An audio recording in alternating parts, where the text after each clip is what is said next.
మనం పేట్లబుర్జు హాస్పిటల్లో ఉన్నాం. మెటర్నిటీ హాస్పిటల్, దేశంలోనే అతిపెద్ద మెటర్నిటీ హాస్పిటల్ ఇది. ఎంజీఎం హాస్పిటల్లో ఒక పేషెంట్ పై ఎలుకల దాడి తర్వాత అక్కడ ఉన్న డాక్టర్స్ని, సూపరింటెండెంట్ని సస్పెండ్ చేయడం కూడా జరిగింది. అయినప్పటికీ కూడా వేరే ప్రభుత్వ హాస్పిటల్స్లో ఒకసారి శానిటేషన్ ఎలా ఉంది చూడాలంటే ప్రస్తుతం ఈ పేట్లబుర్జిలో పరిస్థితి అయితే ఇలా కనిపిస్తుంది. ఈ సిచ్యువేషన్ చూస్తున్నాం కదా, అవుట్ సైడ్ పరిస్థితి ఎట్లుందంటే లోపల ఎట్లుందో ఆలోచించుకోవచ్చు. ఇప్పుడు మనం ఇక్కడికి వచ్చి ఇక్కడ షూట్ చేస్తున్నామని చెప్పి అప్పటికప్పుడు ఆ క్లీనింగ్ సెక్షన్ అనేది కూడా స్టార్ట్ చేయడం జరిగింది. ఇక్కడ శానిటేషన్కి సంబంధించి అప్రాక్సిమేట్లీ 60 మంది వరకు ఉన్నారని చెప్పి ఇక్కడ సిబ్బంది కూడా చెప్తున్నారు. నిజం చెప్పాలంటే ప్రస్తుతం ఉన్న శానిటేషన్ సిబ్బంది అయితే ఏ హాస్పిటల్లోని సరిపడినంతగా లేరనే చెప్పాలి. డాక్టర్ల మీద యాక్షన్ తీసుకోవడం కంటే కూడా శానిటేషన్కి సంబంధించి మనుషుల్ని పెంచాల్సిన అవసరం ఉంది. శానిటేషన్కి సంబంధించి ఇక్కడ స్టాఫ్ని అంతా రిక్రూట్ చేసి అంతా కూడా ప్రొవైడ్ చేసేది ఏజిల్ అనే గ్రూప్. ఆ ఏజిల్కి సంబంధించి నిజం చెప్పాలంటే ఎప్పటి నుంచో చాలా కంప్లైంట్స్ ఉన్నాయి. కానీ ఏజిల్ మీద మాత్రం ప్రభుత్వం ఎప్పటికీ కూడా సస్పెండ్ చేయడం కావచ్చు, లేకపోతే కాంట్రాక్ట్ నుంచి తీసి పక్కన పెట్టడం కావచ్చు, ఎలాంటి యాక్షన్ తీసుకోవట్లేదు.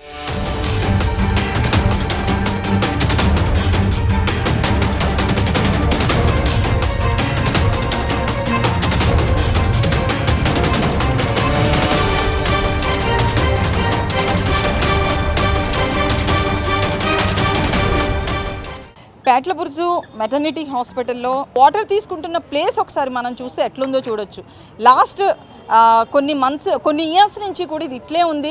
ఎంతమంది చెప్పినప్పటికీ కూడా ఇక్కడ మాత్రం ఎట్లాంటి మార్పు కనిపించట్లేదు. కొంతవరకు సూపరింటెండెంట్ నిర్లక్ష్యం కూడా ఇక్కడ అయితే ఉందని చెప్పొచ్చు.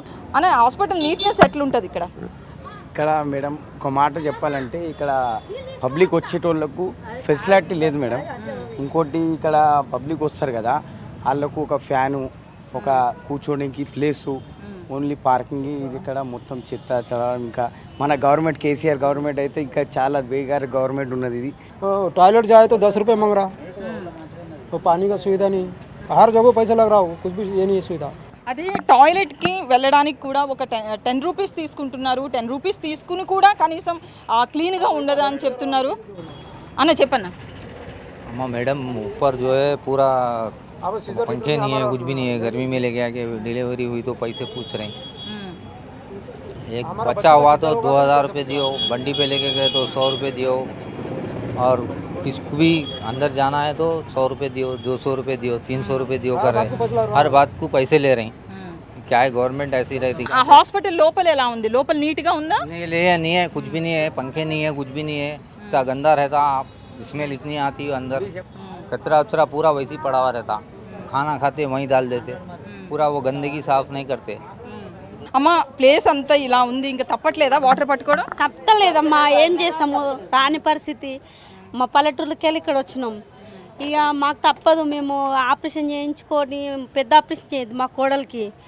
ఇదంతా నీట్గా లేదు, కానీ తప్పని పరిస్థితి ఉంది. ఇక ఏం చేస్తాము, ఎండలు బాగా కొడుతున్నాయి, తీసుకోవాలి, నీళ్ళు తాగాలి, అట్లనే ఉంది. ఇక పోయినంత రోజు వరకు ఇక ఎట్లనే, మన ఊరు కాదు, మన పల్లె కాదు, ఎవరిని అడుగుదాం అనేసి అప్పటిదాకా తాగి తినిపోతున్నాం. ఇంకా అయితే హాస్పిటల్ లోపల ఎలా ఉంది? లోపల మీరు బెడ్ అవన్నీ చూసే ఉంటారు కదా, సో లోపల ఎలా ఉంది?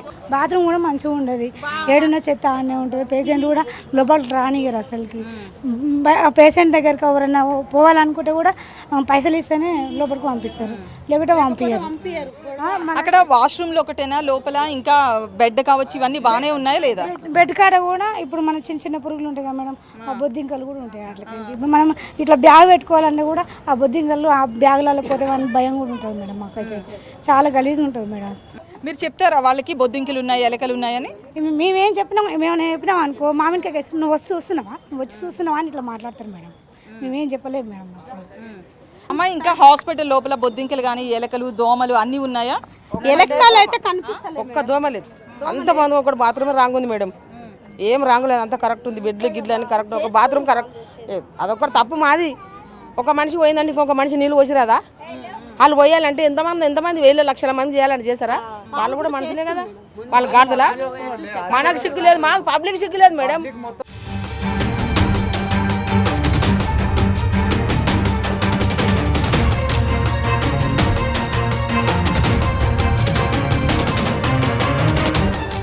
ఇక్కడ చెత్త, మరోవైపు ఇక్కడ పక్కన రోగి సాయికులు అందరూ కూడా ఇక్కడ తింటున్నారు. అంటే హాస్పిటల్ అంతా కూడా కంపు కొడుతూనే ఉంది, కనీసం నీట్నెస్ లేదు, దాంతోపాటు కంపు.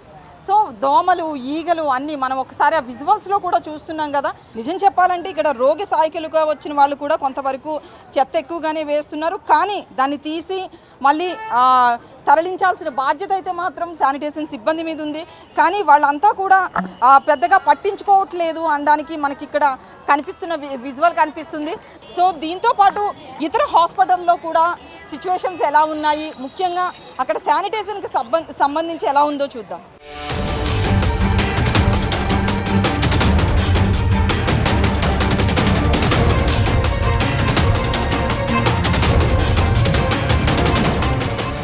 ఇప్పుడు మనం రాష్ట్రంలోనే అతిపెద్ద హాస్పిటల్ గాంధీ హాస్పిటల్ దగ్గర ఉన్నాం. గాంధీ హాస్పిటల్లో పేషెంట్స్కి ఫుడ్ ఇక్కడే ప్రిపేర్ అవుతుంది. ఇప్పుడు మనం క్యాంటీన్ దగ్గర ఉన్నాం, ఫుడ్ ప్రిపేర్ చేసే ప్లేస్లో ఉన్నాము.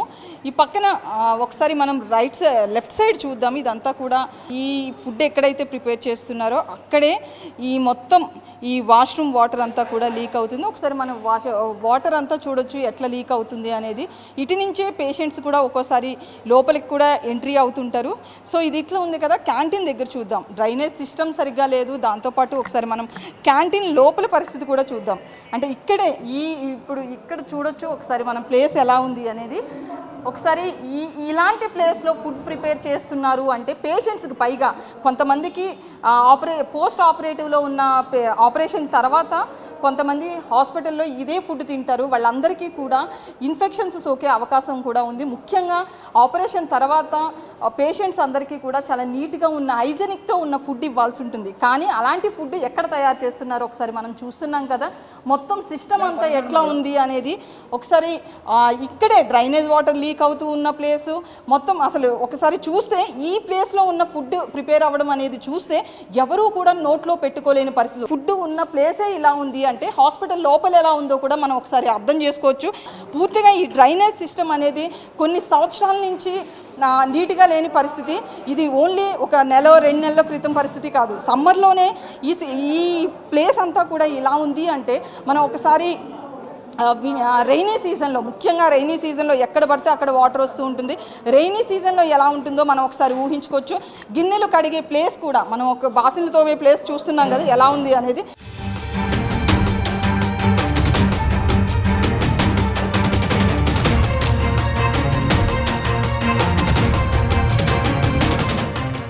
ఇప్పుడు మనం ఉస్మానియా జనరల్ హాస్పిటల్ దగ్గర ఉన్నాము. రాష్ట్రంలోనే గాంధీ అతిపెద్ద హాస్పిటల్ కాక గాంధీ తర్వాత ఉస్మానియా ఉంటుంది. సో ఉస్మానియాలో శానిటేషన్కి సంబంధించి ఎలా ఉంది అని చూద్దాం. శానిటేషన్ అంటే ఇక్కడ చూడొచ్చు విజువల్స్లో పూర్తిగా కూడా ఎక్కడ చూసినా చెత్తే కనిపిస్తుంది. హాస్పిటల్లో కొన్ని ప్లేసెస్ బాగానే ఉన్నప్పటికీ కూడా కొన్ని ప్లేసెస్ని ఎప్పటికీ అలానే వదిలేస్తున్నారు. వాటిని జస్ట్ 1 or 2 days నీట్గా చేసి దాని తర్వాత కొంచెం రోగి కూడా వచ్చే వాళ్ళకి చెప్తే సరిపోతుంది మీరు ఇక్కడ వెయ్యొద్దని. కొంతవరకు వాళ్ళు మారాల్సిన అవసరం ఉంది. అలాగే మనం ఎంట్రన్స్ బయట చూసినా కూడా ఎంట్రన్స్ దగ్గర నుంచి కూడా నీట్గా ఉండాల్సిన అవసరం ఉంది. ఎంట్రన్స్ బయట కూడా అదే పరిస్థితి. పక్కనే చెత్త, ఆ పక్కనే నిద్రపోతున్న సిచ్యువేషన్. అంటే మనం ఆలోచించుకోవచ్చు హాస్పిటల్ ఎలా ఉంది అనేది. ఇక్కడికి ఎక్కువగా పూర్ పీపుల్ వస్తుంటారు. ప్రైవేట్ హాస్పిటల్కి వెళ్ళి లక్షలు ఖర్చు పెట్టుకోలేక ఉస్మానియానే నమ్ముకుని చాలామంది వస్తారు. ఇక్కడికి వచ్చిన తర్వాత వాళ్ళకున్న రోగంతో పాటు శానిటేషన్ నీట్గా అంటే పారిశుద్ధ్యం బాగోకపోవడంతో దాని నుంచి వచ్చే జబ్బులు కూడా ఉన్నాయి చాలామందికి. ప్రభుత్వ హాస్పిటల్కి రావాలి అని చెప్పి ప్రైవేట్ హాస్పిటల్కి ఎవరూ వెళ్ళొద్దు, ఎందుకు అక్కడికి వెళ్ళి లక్షలు పోగొట్టుకుంటారు అని చెప్పడం జరుగుతుంది ప్రభుత్వ అధికారులు కావచ్చు, అలాగే పొలిటీషియన్స్. కానీ హాస్పిటల్లో ముఖ్యంగా ఫస్ట్ ఉండాల్సింది శానిటేషన్. కానీ శానిటేషన్ మాత్రం బాగోట్లేదు. ఉస్మానియా హాస్పిటల్లో ముఖ్యంగా కోతులు ఎక్కువగా ఉంటాయి. కోతులు, ఎలుకలు, నల్లులు అన్నీ ఉంటాయి. సో ఇతర ప్లేసెస్లో ఎలా ఉందో ఒకసారి చూద్దాం.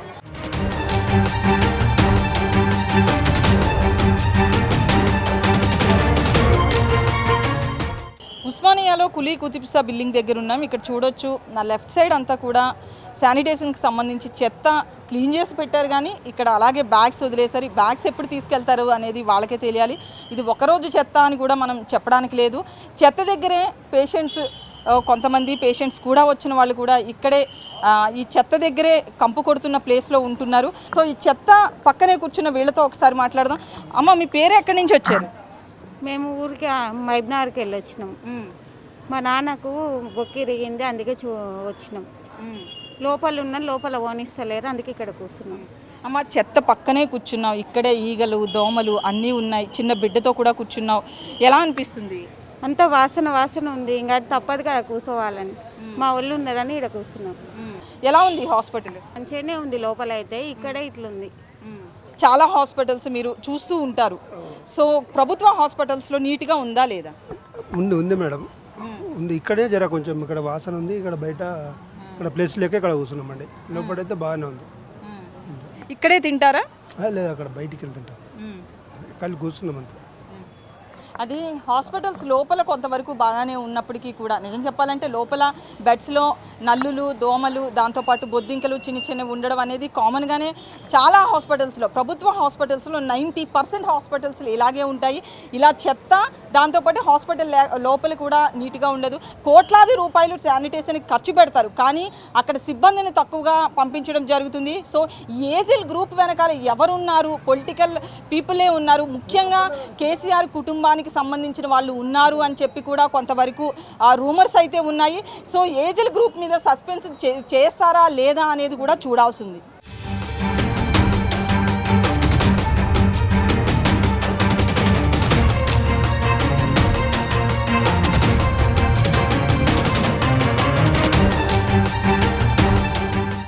ఉస్మానియా హాస్పిటల్లో శానిటేషన్కి సంబంధించి ఎన్ని లక్షలు ఖర్చు పెడుతున్నారు, ఎంతమంది ఉద్యోగులు పనిచేస్తున్నారు, ఇలాంటి విషయాన్ని మనం సూపరింటెండెంట్ నాగేంద్ర గారితో మాట్లాడదాం. సార్, శానిటేషన్కి సంబంధించి ఏ హాస్పిటల్లో చూసినా దుర్భరంగా ఉన్న పరిస్థితి కనిపిస్తుంది. సో ఎన్ని లక్షలు ఖర్చు చేస్తున్నారు ఉస్మానియాకి సంబంధించి? యాక్చువల్లీ శానిటేషన్ ఎంప్లాయీస్ అందరూ అవుట్సోర్సింగ్ బేసిస్ మీద ఉస్మానియా ఆసుపత్రిలో పనిచేయడం జరుగుతుంది. అప్రాక్సిమేట్లీ 220 మెంబర్స్ శానిటేషన్ ఎంప్లాయీస్ ఇక్కడ 3 షిఫ్ట్లలో పనిచేయడం జరుగుతుంది. వీళ్ళకు అరౌండ్ 35 lakhs వరకు ఎక్స్పెండిచర్ పర్ మంత్ ఇవ్వడం జరుగుతుంది. మన గౌరవ మంత్రివర్యులు హరీష్ రావు గారు ఈ శాఖను చేపట్టిన తర్వాత శానిటేషన్ల గురించి చాలా శ్రద్ధ తీసుకోవడం జరిగింది. తను ఎప్పటికప్పుడు మాతోటి సమీక్ష నిర్వహించుకుంటూ శానిటేషన్ చాలా ఇంప్రూవ్ చేయాలని చెప్పేసి ఎప్పటికప్పుడు సూచనలు ఇవ్వడం జరిగింది. ప్రస్తుతానికి అయితే ఏజిల్ గ్రూప్ ద్వారానే కాంట్రాక్టర్ తీసుకుంటున్నారు కదా, సో ఏజిల్ కాకుండా ఒకవేళ డైరెక్ట్గా ఎంప్లాయీకి బెనిఫిట్స్ అందేలా అంటే ఎట్లాంటి చేంజెస్ ఇవి? ఈ న్యూ శానిటేషన్ పాలసీ అనేది ప్రభుత్వము మన గౌరవ మంత్రివర్యులు, మా డిఎంఈ గారు, హెల్త్ సెక్రటరీ గారు, మరి మిగతా ఉన్నతాధికారులందరూ న్యూ శానిటేషన్ పాలసీని తీసుకురావడం జరుగుతుంది. దీనివల్ల డైరెక్ట్ ఎంప్లాయీస్కి శాలరీలు వస్తే దానివల్ల వాళ్ళకు కమిషన్, ఏజెంట్ కమిషన్ పోను, మిగతాదంతా శాలరీలు డైరెక్ట్గా వేసే యొక్క యోచనలో ఉన్నది. దీనివల్ల శానిటేషన్ మరింత ఇంప్రూవ్ అయ్యే ఛాన్స్ ఉంటుంది. అంటే సహజంగా ఇక్కడ చూస్తే 2-3 monthsకి ఒకసారి కాంట్రాక్టర్ వీళ్ళకి ఉద్యోగులకి మనీ పే చేయడం అనేది జరుగుతుంది. 2-3 monthsకి ఒకసారి కాబట్టి వాళ్ళు నిర్లక్ష్యంతో పనిచేస్తారు. ఇంకోటి చాలీ జీతాలు ఎక్కువగా 10-12 వేలే వీళ్ళందరికీ అందేవి. సో ఈ న్యూ పాలసీ ప్రకారంగా జీతాల చేంజ్ కావచ్చు, 1వ తారీఖే పడే అవకాశం ఉందా? ఇవన్నీ మా హెల్త్ మినిస్టర్ గారు ప్రాక్టికల్గా ఎన్నో చూసిన, ప్రజలలో తిరిగే మనిషి కాబట్టి ప్రాక్టికల్గా చూసి తను శాఖను చేపట్టిన తదుపరి నుండి ఇటువంటి అంశాల మీద దృష్టి సారించి మా సూపరింటెండెంట్లకు కూడా ఎప్పటికప్పుడు సమీక్ష నిర్వహిస్తూ వాళ్ళకు ఎప్పటికప్పుడు జీతాలు ఇవ్వాలని, వాళ్ళకి మినిమం వేజెస్ ప్రకారం జీతాలు డైరెక్ట్గా అందేటట్టు చర్యలు తీసుకుంటా అని చెప్పడం జరిగింది. దీనికి అనుగుణంగానే న్యూ శానిటేషన్ పాలసీ తయారవుతుందని అనుకుంటున్నాను. అలాగే ఇక ఉస్మానియా శానిటేషన్కి సంబంధించి చూస్తే ఈ మార్చురీ కావచ్చు, ఇవన్నీ కొంతవరకు చాలా వరకు గతంతో పోలిస్తే చేంజ్ అయ్యాయి, మరింతగా రావాల్సిన అవసరం ఉందని కూడా రోగులు కోరుతున్నారు. సో ఇంకా మార్పులు వచ్చే అవకాశం ఉందా? మేము ఈ వరంగల్ ఇన్సిడెంట్స్ తర్వాత ఆర్ఎంఓలతోటి సమీక్ష చేయడం జరిగింది. ప్రతి ఒక్క ఏరియాకు శానిటేషన్ ఇంప్రూవ్మెంట్ చేయాలని, తర్వాత నర్సెస్ను, అక్కడ లోకల్ ఉన్నటువంటి వర్కర్స్ను, ఆర్ఎంఓలను బాధ్యులుగా చేస్తూ మేము ఒకటి చర్యలు తీసుకోవడం జరిగింది. దానివల్ల మరింతగా శానిటేషన్ ఇంప్రూవ్ చేయడానికి ప్రయత్నం చేస్తున్నాము. కొన్ని ఈ అటెండర్స్ కూడా ఏ టైం పడితే ఆ టైం వస్తారు కాబట్టి వాళ్ళకి విజిటింగ్ అవర్స్ పెట్టి morning 7 to 9 o'clock, evening 4 to 6 o'clock విజిటర్స్ను అలో చేద్దామని. ఈ విజిటర్స్ రావడం వల్ల వాళ్ళు బయట ఫుడ్ తీసుకొని రావడము, అక్కడ హాస్పిటల్లో ఫుడ్ వదిలేయడం వల్ల చాలా సమస్యలు వస్తున్నాయని గుర్తించాము. దాన్ని కూడా మేము అడ్రస్ చేయడం జరుగుతుంది. ఆర్ఎంఓల అధికారులందరూ ఎప్పటికప్పుడు రౌండ్స్ నిర్వహించి శానిటేషన్ చూసుకొని ప్రజల రోగుల దగ్గర ఫీడ్బ్యాక్ తీసుకొని తద్వారా మరింత మెరుగైన సేవలు అందించడానికి కృషి చేస్తున్నాం.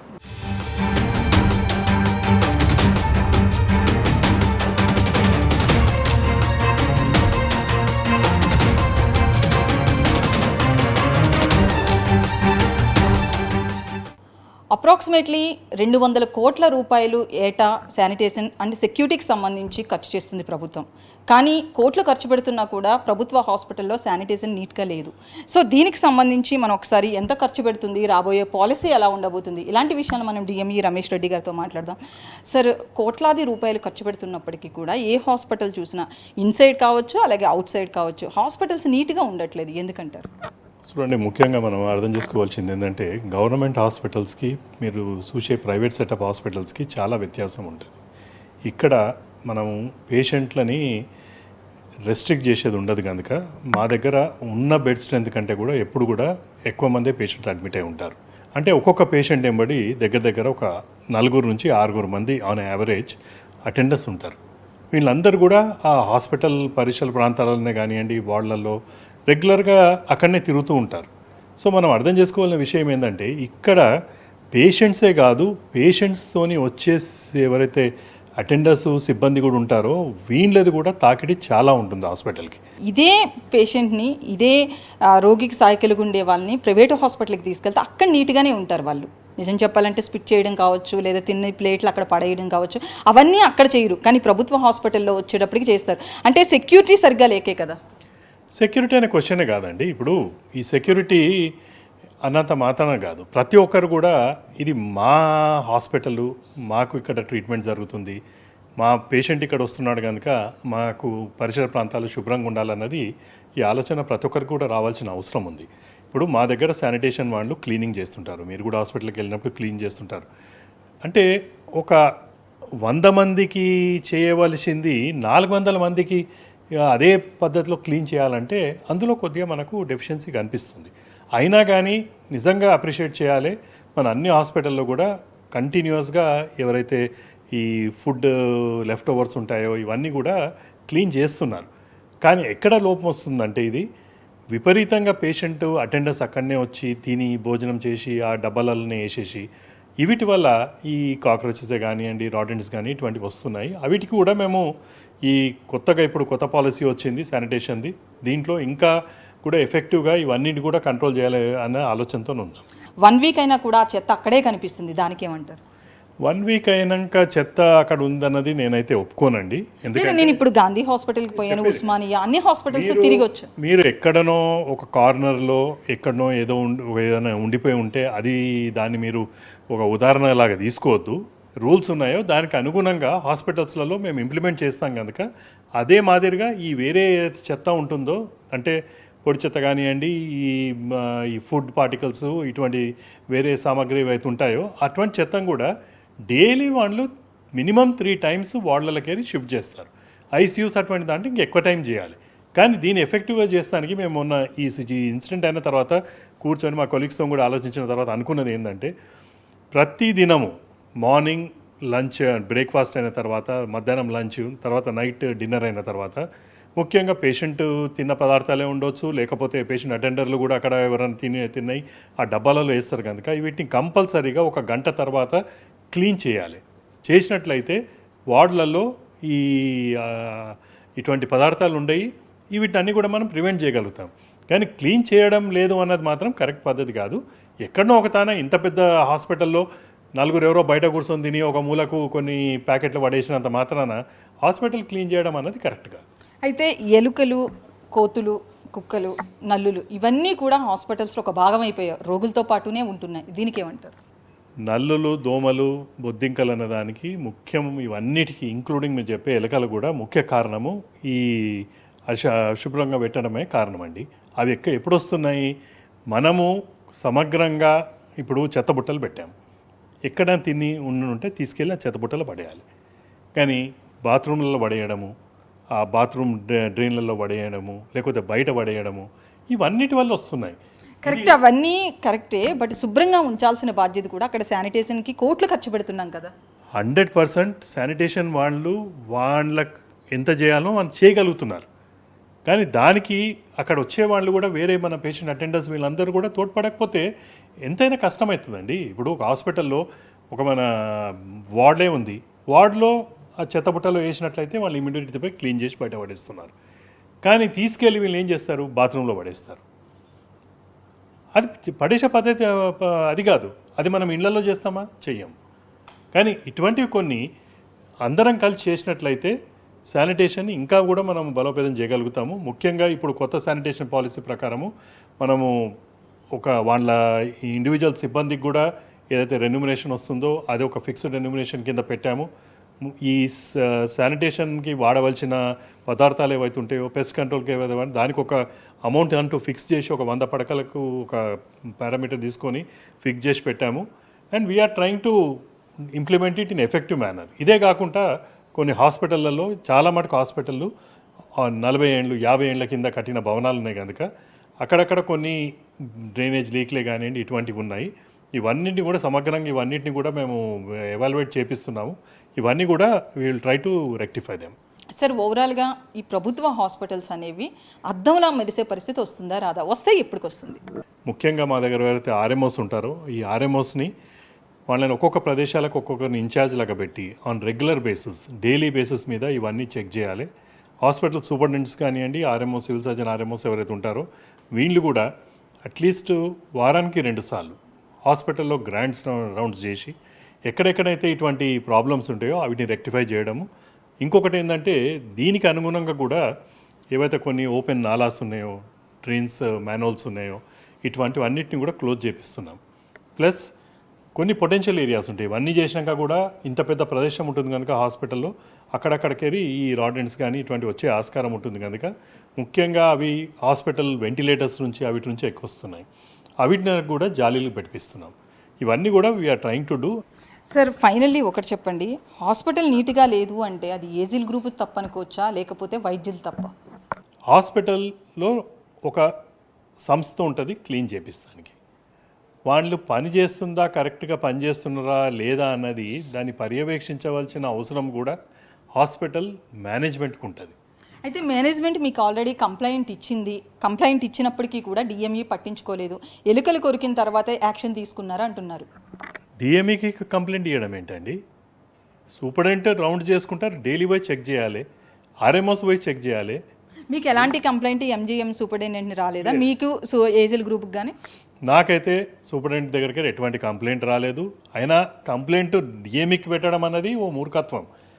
హాస్పిటల్స్ సూపరింటెండెంట్ పని అక్కడ ఉన్న సిస్టమ్ అంతా ఆయన కంట్రోల్ చేయాలి. అక్కడ ఉన్న సిఎస్ఆర్ఎంఓ పని అక్కడ ఉన్న సిస్టమ్ అంతా కంట్రోల్ చేయాలి. అటువంటి ఫస్ట్ ఆఫ్ ఆల్ నాకు అటువంటి కంప్లైంట్ నా దగ్గర లేదు. ప్లస్ ఎవరి మీదనో కంప్లైంట్ ఇచ్చేసినామని చేతులు దులుపుకోవడం అనేది కూడా హాస్పిటల్ అడ్మినిస్ట్రేషన్ ఏదైతే సూపరింటెండెంట్ కానివ్వండి, ఆర్ఎంఓస్ కానివ్వండి, అది కరెక్ట్ పద్ధతి కూడా కాదు. Okay, thank you sir. అది మొత్తంగా ఏ హాస్పిటల్కి సంబంధించిన శానిటేషన్ అయినా సరే అక్కడ సంబంధించిన సూపరింటెండెంట్ కింద పనిచేస్తున్న ఆర్ఎంఓలకే సంబంధం ఉంటుంది. సో ఈ విషయంలో సూపరింటెండెంట్ మీదే యాక్షన్ తీసుకోవడం అనేది కరెక్టే అని చెప్పి డిఎంఈ చెప్తున్నారు. అలాగే ప్రభుత్వ హాస్పిటల్స్లో త్వరలోనే పలు మార్పులు కూడా వస్తాయి శానిటేషన్కి సంబంధించి అని అంటున్నారు. కెమెరా పర్సన్ శ్రీనివాస్తో లక్ష్మి, వీస్క్ న్యూస్, హైదరాబాద్.